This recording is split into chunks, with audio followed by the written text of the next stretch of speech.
एक गांव के बाहर घास फूस की बनी झोपड़ी में 7 औरतें रहती थी। परिवार में कोई नहीं था। वे चरखा चलाकर सूत काटती थी। एक दिन उन्होंने बहुत अधिक सूत काट लिया। तभी एक औरत बोली, चलो बहन, इसको बेचकर कुछ पैसे कमा लेते हैं। तब दूसरी औरत बोली, दिन में तो हमें पर्दा करना पड़ेगा, जिससे हमें कुछ भी दिखाई नहीं देगा, तो हम रात में चलेंगे। जब रात हुई तो सभी औरतों ने अपने अपने सूत की गठरी बनाकर अपने सर पर रखकर उसे बेचने के लिए चल पड़ी। थोड़ी दूर पर जाने के बाद उन्हें एक सिपाही मिल गया। उस सिपाही ने कहा, इतनी रात को कहाँ जा रही हो और इन गठरियों में क्या है? तब वे औरतें बोली, इनमें तो सूत है जिसे हम बेचने जा रहे हैं। तब वो सिपाही बोला, रात में कौन सूत खरीदेगा? क्या तुम मुझे बेवकूफ समझती हो? चलो थाने। ये कहकर जब सिपाही उन्हें थाने ले जाने लगा तो सभी औरतों ने हाथ जोड़कर उन्हें छोड़ने के लिए कहा, लेकिन सिपाही ने उनकी एक न सुनी। फिर औरतें सिपाही के पीछे पीछे चल पड़ी। थाने पहुंचकर सिपाही ने दरोगा जी से उनकी शिकायत की और कहा, श्रीमान जी, कुछ औरतें हैं जो चोरी का सामान लिए हुए हैं। दरोगा जी कुछ नींद में थे। उन्होंने कहा, हवालात में बंद कर दो। सिपाही ने उन औरतों को हवालात में बंद कर दिया और वहां से चला गया। दरोगा जी भी अपनी कुर्सी पर बैठे बैठे सो रहे थे। फिर सभी औरतें आपस में बातें करने लगी। अब क्या करें, कैसे रात कटेगी? चलो कोई किस्सा कहानी ही सुना दो, शायद नींद आ जाए। तब एक औरत बोली, चलो हम अपनी आप बीती सुनाते हैं, तब तक सुबह भी हो जाएगी। तब एक औरत बोली, पहले मेरी आप बीती सुनो बहन। मेरे पति एक साहूकार की हवेली में काम करते थे। उनके पास जितनी जमा पूंजी थी उससे उन्होंने मेरे लिए कुछ जेवर बनवा दिए। घर में न सास थी न ननद, हम दोनों ही रहते थे। उन्होंने वे जेवर मुझे देते हुए कहा, देखो, जेवरों को बड़े ध्यान से रखना है। मैं जहाँ नौकरी करता हूँ वो साहूकार बड़ा बदमिजाज है, पता नहीं कब नौकरी से निकाल दे, और वह हमेशा मुझसे गुस्सा भी रहता है। अगर नौकरी चली भी गई तो इन जेवरों को बेचकर मैं एक दुकान खरीदूंगा ताकि हमें भूखा न रहना पड़े। तब मैंने उन्हें भरोसा दिला दिया और कहा, आप बिल्कुल बेफिक्र हो जाइए, मैं इन जेवरों को संभाल कर रखूंगी। फिर मैंने उन जेवरों को एक संदूक में बंद कर रख दिया और ताला लगा दिया। ताले की चाबी को मैं हमेशा ही अपने कमर से बांध कर रखती थी। मेरे पति जब नौकरी करने चले जाते तो सारा दिन मैं अकेले घर में ही रहती थी। अकेले दिन काटना मेरे लिए बहुत मुश्किल था। तब मैंने अपने पति से अपनी समस्या बताई तो उन्होंने एक बकरी लाकर मुझे दी और कहा, तुम इसकी देखभाल करोगी तो तुम व्यस्त रहोगी और इससे हमें कुछ दूध भी मिल जाया करेगा। फिर मैंने उस बकरी का नाम चंपा रख दिया और चंपा के साथ अपना दिल बहलाने लगी। वह भी मुझसे प्रेम करने लगी थी। सारा दिन वह मेरे पीछे पीछे ही घूमती रहती थी। मेरे पति सुबह भोजन करके नौकरी पर चले जाते और दोपहर में भोजन करने घर आते थे। एक दिन मेरे पति दोपहर में भोजन करने नहीं आए तो मुझे बड़ी चिंता हुई। मैं बेचैन हो गई। मैंने सोचा, आज तो उन्हें भूखा रहना पड़ेगा। मैं इंतजार करते करते थक गई। मेरा यह नियम था कि मैं अपने पति को भोजन कराने के बाद ही खुद भोजन करती थी। फिर मैंने एक तरकीब सोची, क्यों ना मैं चंपा के जरिए खाना उन्हें भिजवा दूं। फिर मैंने चंपा से पूछा, क्या तुम अपने मालिक का खाना ले जाओगी? तो उसने गर्दन हिलाकर हाँ कह दी। फिर मैंने उसे अच्छे से खुशबू वाले साबुन से नहलाया और संदूक खोलकर सारे जेवर उसे पहना दिए। यकीन मानो बहन, वो बहुत ही प्यारी लग रही थी। फिर मैंने एक बर्तन में खाना रखकर मेरी एक सुंदर ओढ़नी की मदद से उसकी गर्दन में लटका दिया। फिर उसे भेजकर मैंने खाना खाया और बर्तन धोकर चारपाई पर लेटी ही थी कि तभी मेरे पति आए और बोले, मुझे बड़ी भूख लगी है, जल्दी खाना दे दो। मैंने कहा, क्या मजाक कर रहे हैं? क्या आपका खाना आप तक नहीं पहुंचा? तब उन्होंने कहा, मेरा खाना कौन लेकर गया है? मैं बोली, अपने घर का सदस्य ही लेकर गया है। तब उन्होंने तेज आवाज से पूछा, घर का सदस्य? कौन सा घर का सदस्य? मैंने कहा, आप चंपा को नहीं जानते? तभी वह बोले, तुमने उस जानवर को खाना देकर भेज दिया? मैंने कहा, कौन सा जानवर? मैंने उसे इंसान बनाकर भेजा है। वो बोले, वो कैसे? तब मैंने कहा, मैंने उसे अपने सारे जेवर पहनाकर एक ओढ़नी उड़ाकर भेजा है, ताकि जब वह साहूकार की हवेली में पहुंचे तो आपकी शान बढ़ जाए। साहूकार भी ये देख ले कि आप कोई ऐरे गैरे नहीं हैं। मेरे पति ने जब ये सुना तो उन्होंने अपना माथा पीट लिया और फौरन बकरी को ढूंढने बाहर निकल पड़े। उन्होंने हर एक से चंपा का पता पूछा। जो भी मेरे पति की बात सुनता तो वो हंस देता। आखिर वे हवेली तक पहुंच गए, पर चंपा की कोई खबर ना मिली। तब मेरे पति घर आए तो मुझे बालों से पकड़कर घर से निकाल दिया और कहा कि ऐसी औरत की मेरे घर में कोई जरूरत नहीं है। अब आप ही बताओ बहन, ये भी कोई बात है घर से निकालने की? तब दूसरी औरत ने कहा, मेरे पति बहुत अमीर आदमी थे। 6 महीने घर में रहते और 6 महीने घर से बाहर परदेश में रहते थे। जब मेरा विवाह उनके साथ हुआ तो मेरे पति को 1 महीने बाद ही परदेश जाना पड़ा। उन्होंने सोचा मैं अकेले कैसे रहूंगी, इसीलिए उन्होंने मेरी माँ को बुला दिया और 6 महीने घर में काम आने वाला सारा सामान रखवा दिया। इसके अलावा उन्होंने तीज त्योहारों के लिए भी मुझे 100-100 रुपए दे दिए और कहा, जब कोई त्योहार आए तो घर के दरवाजे पर पैसे मांगने वाले आए तो उन्हें ये रुपए दे देना। ये कहकर वे चले गए। फिर मैंने अपनी माँ से कहा, माँ, ये जो पैसे उन्होंने मुझे त्योहारों पर देने के लिए दिए हैं, क्यों ना मैं आज ही इसे दे दूं? तब मेरी माँ बोली, हाँ क्यों नहीं, जितनी जल्दी हो सके कर्जा उतार दो। तब मैं गली में खड़ी हो गई और वहां से गुजरने वाले एक आदमी से पूछा कि क्या तुम गली साफ करने वाले हो? तो वो आदमी बोला, क्यों, आपको उससे क्या काम है? तब मैं बोली, मेरे पति ने उसको देने के लिए पैसे देकर गए हैं, बस पैसे ही देने थे। तब वो आदमी बोला, हाँ मैं ही हूँ गली साफ करने वाला। तब मैंने उसे 100 रुपए दे दिए। फिर ऐसे ही मैं सभी त्योहारों पर मांगने वालों को 100-100 रुपए उसी दिन दे दिए। अगले दिन मुझे जो भी औरत मिलती मैं उसे कहती, बहन, यदि घर में किसी भी सामान की अगर आपको जरूरत है तो मेरे यहाँ से ले जाना। मेरे पति बहुत सारा सामान रख गए हैं, अलमारी में रखने के लिए जगह भी नहीं है।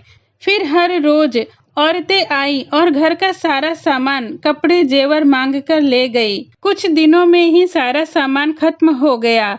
फिर मैंने अपने पति को एक खत लिखा, जिसमें मैंने लिखा कि यदि मुझे जिंदा देखना चाहते हो तो जल्द ही घर आ जाओ। खत मिलते ही मेरे पति घर आ गए और मुझसे पूछा, क्या हुआ? तो मैंने कहा, घर का सारा सामान खत्म हो गया है। फिर वे बोले, क्या घर में चोरी हुई है? इतना सारा सामान और पैसे कहाँ गए? तब मैंने कहा, आपने जिनको देने के लिए दिए थे मैं तो उसी दिन ही उन बेचारों को दे दी। बेचारों के बुरे वक्त में हम काम में नहीं आएंगे तो कौन आएगा? और बचे हुए रुपए एक औरत ले गई। उसको अपने भाई को देने के लिए चाहिए था, क्योंकि उसके भाई ने शहर में जमीन ले ली थी और गहने एक औरत को दे दिए। उसे अपने किसी रिश्तेदार के यहाँ विवाह में जाना था। मेरे पति ने मुझे धक्के देकर घर से बाहर कर दिया और कहा, दोबारा मुझे दिखाई भी नहीं देना। अब आप ही बताओ बहन, ये भी कोई बात हुई? भलाई का तो जमाना ही नहीं रहा। तब तीसरी औरत बोली, मेरे पति तो मुझसे बहुत प्रेम करते थे, हम बड़ी ही खुशी से रहते थे। मैं उनकी हर छोटी छोटी ख्वाहिशों का ध्यान रखती थी। उन्हें मेरे हाथ का बनाया हलवा बड़ा पसंद था। एक दिन वे बोले, तुम्हारे बनाए हलवे से तो मेरा पेट ही नहीं भरता, इतना स्वादिष्ट हलवा जो तुम बनाती हो, अब की बार हलवा जरा ज्यादा बना देना। अगले दिन जब वे नौकरी पर चले गए, तब मैंने अपने देवर से घर में रखे सारे रुपयों से सूजी, चीनी और मेवे मंगवा ली और हमारे बाग में बने कुएं में डालकर बांस से हिलाने लगी। फिर मैंने उसे चख कर देखा तो मीठा जरा कम था। फिर मैंने अपने सोने के कंगन बेचकर और चीनी मंगवा ली और उस कुएं में डाल दी। तभी भी वह हलवा मीठा ना हुआ। तो मैंने अपने देवर को अपनी सारी परेशानी बताई। तो वे एक आदमी को बुलाकर ले आए जो जमीन गिरवी रखने के बदले में पैसे देता था। मैंने अपना घर गिरवी रख दिया और उन पैसों से अपने देवर को कहकर और चीनी मंगवा ली। फिर उसे भी कुएं में डाल दिया और बांस से हिलाने लगी। फिर वह हलवा चख कर देखा तो मीठा ठीक ठाक था। मैं बड़ी ही बेसब्री से अपने पति का इंतजार करने लगी और मन ही मन बड़ा खुश हो रही थी कि आज तो उन्हें पेट भरकर हलवा खिलाऊंगी। जब शाम को वह घर पर आए तो स्नान करके उन्होंने भोजन परोसने को कहा। मैं कुएं में बाल्टी डालकर हलवा निकाल कर ले आई और अपने पति के सामने रख दिया। हलवा देखकर वे बोले, ये क्या है? तब मैंने एक चम्मच हलवे की जबरदस्ती उनके मुंह में डाल दी और खुशी से बोली, आज आपकी शिकायत मैंने दूर कर दी है। वे गुस्से से बोले, ये क्या तुम मुझे गोबर खिला रही हो? तब मैंने गुस्से में कहा, क्या कह रहे हो? मैंने इतनी मेहनत से आपके लिए हलवा बनाया है, चाहे आप पूरे साल पेट भरकर खा लेना। मैंने तुम्हारे लिए अपने कंगन भी बेच दिए। वो बोले, कंगन बेच दिया? पर क्यों? मैंने कहा, आपने ही तो कहा था कि अब की बार हलवा थोड़ा ज्यादा बना देना, इसीलिए मैंने कुआं भरकर हलवा बना दिया है। वे तो कंगन वाली बात पर ही गुस्सा थे। फिर मैंने धीरे से कहा, कंगन बेचकर भी हलवा मीठा नहीं हुआ तो मैंने ये घर भी गिरवी रख दिया है। ये सुनकर पहले तो उन्होंने मुझे बहुत पीटा, फिर मुझे घर से बाहर निकाल दिया। अब तुम ही बताओ बहन, क्या अपने पति की मनपसंद पकवान बनाकर खिलाना भी कोई गुनाह है? तब चौथी औरत बोली, बहन, मेरे पति सौदे का सामान घर के गोदाम में ही रखते थे और 2-2 4-4 दिन घर से बाहर ही रहते थे। मैं भी बहुत आलसी थी, 2-2 4-4 दिन तक बालों में कंघी नहीं करती और न ही कपड़े बदलती थी।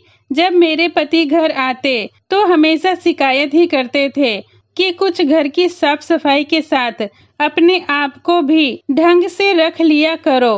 किसी भी चीज की कमी नहीं है हमारे पास, कपड़े और जेवर है तुम्हारे पास। वो जब भी घर आते तो यही शिकायत करते। उनकी शिकायतों को सुन सुनकर मैं तंग आ गई।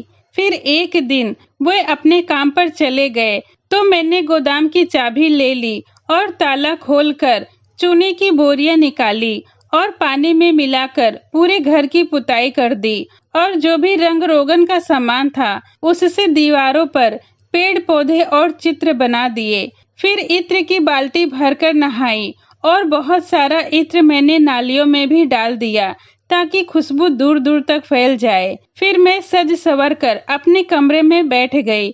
शाम को जब मेरे पति घर आए तो घर में घुसते ही वे बोले, क्या बात है, इत्र की कोई बोतल टूट गई है क्या? फिर वे कमरे में आए। पहले तो मुझे देखकर हंसने लगे, फिर बोले, जल्दी से गोदाम की चाबी दे दो, बाहर ग्राहक खड़े हैं। मैंने कहा, गोदाम तो खाली है। तो वे घबराकर बोले, क्या हुआ, चोरी हुई है क्या? मैंने कहा, नहीं, तुम्ही ने तो कहा था कि घर की साफ सफाई नहीं करती हो, इसीलिए मैंने सारे चूने को सामान में मिलाकर घर की पुताई कर दी। और फिर उन्हें दीवारों की तरफ दिखाते हुए बोला, ये जो मैंने चित्र बनाए हैं वो तो देखो जरा, बाल्टियों में जो रंग था उनसे ही बनाया है। वो वहीं पर अपना सर पकड़कर बैठ गए। फिर थोड़ी देर बाद मेरे बाल पकड़कर घर से बाहर कर दिया और कहा, दोबारा इस घर में कदम मत रखना।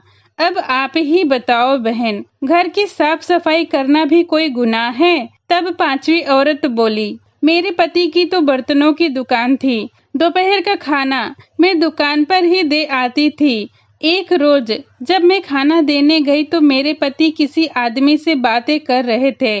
उन्होंने मेरी तरफ इशारा करके खाना रखकर चले जाने के लिए कहा।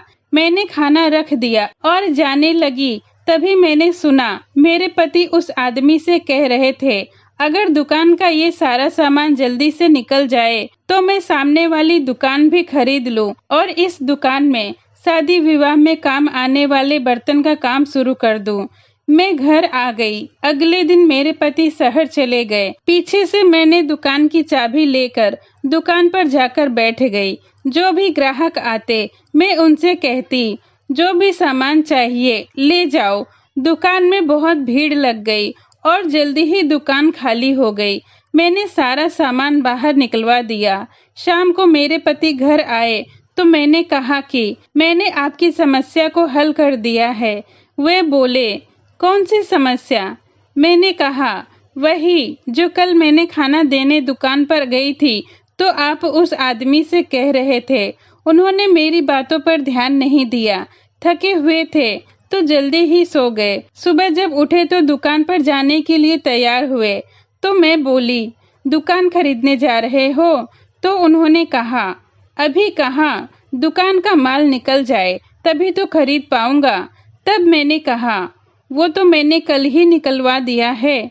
वो बोले, क्या दुकान का सामान निकलवा दिया है? फिर मैंने सारी कहानी उनको बताई। वो भागते हुए दुकान पर गए और हांफते हुए घर वापस आए और मुझे धक्के देकर घर से बाहर निकाल दिया। बताओ, ये भी कोई बात है? अपने पति के काम में हाथ बटाना भी कोई बुरी बात है? फिर छठी औरत बोली, मेरे विवाह को तो 1 ही महीना बीता था। उन्हें परदेश जाना पड़ा। मैं उनसे 1 दिन की भी दूरी बर्दाश्त नहीं कर सकती थी। उनके जाने से 2 दिन पहले ही मैंने रोना शुरू कर दिया। तब उन्होंने मुझे यकीन दिलाया कि मैं जल्द ही लौट आऊंगा। मैंने पूछा, आप कहाँ जा रहे हैं? तो उन्होंने कहा, मैं बहुत दूर जा रहा हूँ। रास्ते में दरिया आता है, फिर एक नाव के द्वारा दूसरी तरफ जाया जाता है। मैं चुप हो गई। मेरे पति चले गए। रात तो किसी तरह बीत गई, पर जब सुबह हुई तो मेरा दिल नहीं लगा। तो मैंने अपने घर में काम करने वाली नौकरानी से कहा, चल तू मुझे अपने मालिक के पास ले चल। वो बोली, मैं आपको वहाँ कैसे ले जा सकती हूँ? वहाँ रास्ते में बहुत बड़ा दरिया पड़ता है। मैंने कहा, क्यों ना हम अपने घर को ही दरिया बना लेते हैं। उसने भी हामी भर दी। मैंने पहले तो अपने जेवर बेचकर मजदूरों से घर की खिड़की दरवाजे बंद करवा दिए। फिर घर में पानी भरना शुरू कर दिया। सारे पैसे खत्म हो गए, लेकिन पानी ऊपर ना आया। फिर मैंने अपना घर गिरवी रखने का ऐलान कर दिया। तब हमारे पड़ोस का एक आदमी आया और वह घर में पानी डालने के बदले घर के कागज लेने की बातें करने लगा। मैंने उसे घर के सारे कागज दे दिए और उसने घर में पानी भरवा दिया। नौकरानी ने 2 घड़े पहले ही अलग रख लिए थे। अब हम दोनों एक एक घड़े पर बैठकर अपनी यात्रा शुरू कर दी। कभी मैं उससे आगे निकल जाती तो कभी वह मुझसे आगे निकल जाती। इस तरह हम दोनों कई घंटों तक यात्रा करती रहीं। जब शाम हुई तो मैंने उससे कहा, अगर रात होने से पहले हम दूसरे किनारे तक नहीं पहुँचे तो क्या करेंगे, क्या खाएंगे? तब वो बोली, आप चिंता ना करें, हम घर की छत पर बैठ जाएंगे और मैं पड़ोसी से खाना ले आऊंगी। तब मैंने कहा, अरे पगली, यहाँ घर की छत कहाँ से आएगी? तब वो खुश होते हुए बोली, अब हमें चिंता करने की जरूरत नहीं है। देखो, हम मालिक के पास पहुँच गए हैं। ये सुनकर मैं उधर देखने लगी जिधर की तरफ वो इशारा कर रही थी। तो मैंने देखा मेरे पति घर की छत पर खड़े थे। मैंने खुश होते हुए कहा, आप तो हमें छोड़कर चले गए थे, लेकिन हम खुद आ गए हैं। चलो जल्दी से हमें बाहर निकालो। तब मेरे पति ने कहा, पागल औरतों, तुमने घर की ये क्या हालत कर रखी है? आस पड़ोस के सभी लोग हंस रहे हैं। मैं तो कुछ जरूरी कागज भूल गया था, वही लेने वापस आया था। उन्होंने गुस्से से हमें बाहर निकाला। इसके बाद मेरे पति ने उस नौकरानी को तो काम से निकाल दिया और मुझे घर से। अब आप ही बताओ, ये भी कोई बात है? तब सातवीं औरत बोली, मैं अपने भाई बहनों में सबसे बड़ी थी, लेकिन मेरे लिए कोई रिश्ता नहीं आ रहा था। मेरी छोटी बहनों की सबकी शादी हो गई थी। मेरी माँ बहुत परेशान रहती थी। एक दिन किसी का रिश्ता मेरे लिए आया तो माँ ने तनख्वाह कम होने के बावजूद भी हाँ कर दी। माँ ने शादी में मुझे बहुत सारा सामान दिया। पहले तो सब ठीक चल रहा था, लेकिन कुछ महीने बाद मेरे पति ने मुझे 50 रुपए देकर कहा कि इससे घर चलाना। तो मैं बहुत परेशान हो गई। मैंने माँ के घर कभी भी इतने कम पैसे में गुजारा नहीं किया था।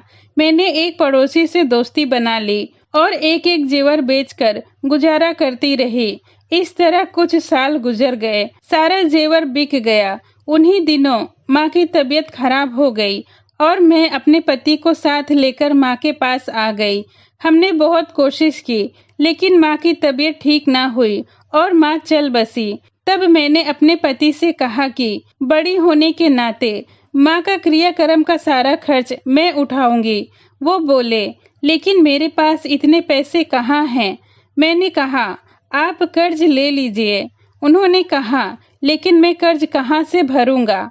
हाँ, अगर तुम अपनी माँ की कोई भारी चीज उठा लो तो मैं कर्ज ले सकता हूँ। मैंने कहा, ठीक है, तुम फिक्र ना करो। उन्होंने 2000 रुपए कर्ज ले लिए। इस तरह बहुत ही अच्छे से मेरी माँ की तेरवी की गई। गांव के सब लोगों ने मेरे पति की खूब प्रशंसा की। मैंने भी अपने भाइयों से कुछ न लिया। ये देखकर मेरे पति हैरान थे।